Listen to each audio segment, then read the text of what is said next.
జీవితానికి ఒక టీచర్గా చేస్తూ అక్కడ నాకు పిల్లలు ఇచ్చిన చాక్లెట్ తిన్న తర్వాత నాకు పంటి నొప్పి రావడం ఏంటి.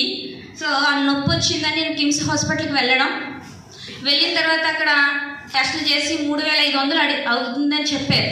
సో మరి నేను 3,500 రూపాయలు నేను పట్టుకుని వెళ్ళలేదండి. మెట్లు దిగొస్తూ దేవుడా ఇంత డబ్బు అంటే లేని వాళ్ళు ఏమైపోతారు అనుకుంటూ నేను ఒక పాజిటివ్గా జస్ట్ హిట్ ఇచ్చాను. నేను అది భగవంతుడు నాకు మంచిగా చేశాడు అనుకుంటున్నానండి. ఇంటికి వచ్చిన తర్వాత సో మా గ్రేట్ అప్లైనర్ మిస్ రాఘవమ్మ మేడం నాకు వెస్టేజ్లో ఐడి ఇవ్వడం జరిగింది. ఆ మేడం దగ్గర ఫస్ట్ నేను పేస్టే తీసుకున్నాక మేడం నాకు ఇందులో ఇన్కమ్ ఉందండి, సో మీరు ఎడ్యుకేటెడ్ కదా అని చెప్పారు. సో నేను నిజం అంటే చదువుకున్న వాళ్ళకి ఎక్కువ తెలివితేటలు ఉంటాయి కదా, అతి తెలివితేటలు అంటారు కదా. సో మేడం నిజంగానా మీ ఫోన్ చూపించండి అని అడిగాను. మేడం 22,000 రూపాయలు ఇన్కమ్ చూపించారు. సరే మేడం అయితేను నేను ఐడి వేసుకుంటానని చెప్పాను. వేసుకున్నాను, ఆ మనీ తీసుకున్నా, ప్రోడక్ట్ తీసుకున్నాను. మేడం వెళ్ళిపోయినా కూడా నేను స్కూల్ కంటిన్యూ చేసిన మేడం నన్ను ఫాలోఅప్ చేసి అంటే నా టాలెంట్ గుర్తు చేశారు ఆవిడ. సో ఫాలోఅప్ చేసి ఒక మీటింగ్ జరిగిందండి అమలాపురంలో ఆగస్ట్ నెలలో. మా హస్బెండ్ నేను కూడా సరే 100 రూపాయలు పట్టుకుని వెళ్ళాం. మరి అక్కడ కూడా చాలామంది నాలాంటి వాళ్ళే ఉంటారు అనుకుంటున్నాను. ఇక్కడ ఏమండి 100-200 రూపాయలు ఖర్చు పెడుతున్నాను నా స్కూల్లో ఇన్కంలో కట్ చేసేస్తారు కదా అని ఆలోచించారు. నిజంగా నాలా ఆలోచించే వాళ్ళు చాలామంది ఉంటారు. అంటే నా స్థాయిని బట్టి అప్పుడు అలా ఉంది. సో కానీ నిజంగా ఆ రోజు ఆ మీటింగ్లో కూర్చున్నాను కాబట్టి స్టేజ్ మీద సాగిరెడ్డి సత్యబాబు గారు నిజంగా ఆయనకి సన్మానం చేయడం, నిలబడలేని పొజిషన్లో ఆ సార్ చెప్పిన మాటలు నేను ఇన్స్పిరేషన్గా తీసుకున్నానండి. ఎస్, భగవంతుడు మనకు అన్నీ ఇచ్చాడు కదా, మనం ఎందుకు చేయలేం.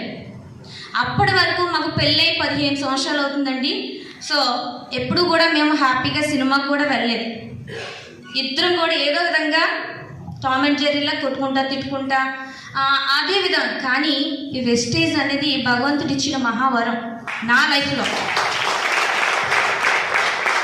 ఎందుకంటే హ్యాపీగా ఎంజాయ్ చేస్తూ మ్యారేజ్ అయిన తర్వాత 15 సంవత్సరాలు ఎలా గడిచిపోయినా నాకు తెలియదు. వెస్టేజ్లో మ్యారేజ్ ఎప్పుడైతే అయిందో నాకు ఫాస్ట్ ఎయిడ్ బ్రాంచ్ డైరెక్టర్గా సో జాయిన్ అయిన 1 నెలలోనే 5,650 పీవీ చేశానండి. సో ఆ నెలలో మాకు మ్యారేజ్ అయింది అక్కడ తణుకులో. ఉదయగిరి సారు, రమేష్ సారు వాళ్ళు చేశారు అక్కడ. సో నేను అదే అనుకున్నాను, నా లైఫ్లో మళ్ళీ మ్యారేజ్ అయింది, నాకు ఇది ఒక పునర్జన్మ అనుకున్నాను. ఆ రోజు నుంచి మా హస్బెండ్ నేను ఒకే మాట మీద సో ఈ బిజినెస్లో మనం ఎలా ఎదగాలి, మనల్ని చూసి ఎంతోమందికి మనం ఒక మార్గం ఎలా వేయగలగాలి. అంటే కొంతమంది భార్యాభర్తలు విడిపోయి చాలా ఇదవుతున్నారు, మనం ఆదర్శంగా ఉండాలి. సో హ్యాపీగా ఉండాలంటే ఒక సినిమాకి భార్యాభర్తలు వెళ్తే హ్యాపీగా ఉండరు. ఈ విధంగా మనం కొంత ఈ ప్రోడక్ట్ గురించి తెలుసుకుని ఎంతోమందికి ఆరోగ్యం ఇచ్చిన వాళ్ళు అవుతున్నాం. ఇది ఒక సేవ అవుతుంది. అలానే ఆ సేవకి బెనిఫిట్గా మనకి భగవంతుడు వెస్టేజ్లో గౌతమ్ బాలి గారి రూపంలో మనకి ఇన్కమ్ అనేది ఇస్తున్నారని మేము ఒక పాజిటివ్ యాటిట్యూడ్తో మేము హ్యాపీగా వెళ్ళమండి. సో మార్నింగ్ 8 గంటలకి క్యారెట్స్ తీసుకుని వెళ్ళిపోయేవాళ్ళమండి. సో నైట్ 10:30-11 ఇంటికి వెళ్ళేటప్పటికి అన్నం చచ్చిపోయింది, పొద్దుట వండిన అన్నం. మా అమ్మాయి స్కూల్లో తినేసేది భోజనం. సో తను తినేది, లేదంటే ఏదైనా వండుకొని తినేసి ఉండేది. ఆ చచ్చిపోయిన అన్నాన్ని కూడా వేడి లేసుకుని ఉల్లిపోయి నంచుకొని తిన్న రోజులు ఉన్నాయి స్టార్టింగ్లో.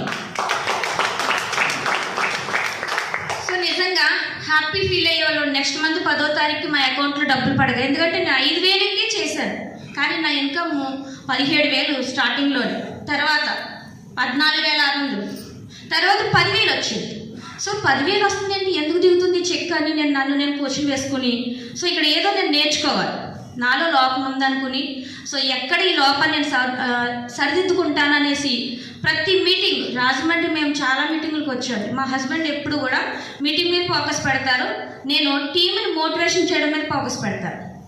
అంటే మన టీంని మన చంటి పిల్లలు ఎలా చూసుకోవాలి అలా చూసుకుంటేనే టీం డెవలప్ అవుతుందండి. మనం ఈగోతో కనుక సో నేను చెప్తున్నాను ఏమనుకోవద్దే, నేను నా గురించే చెప్పమన్నారు సార్, మీరు పర్లేదు కదా, ఓకే.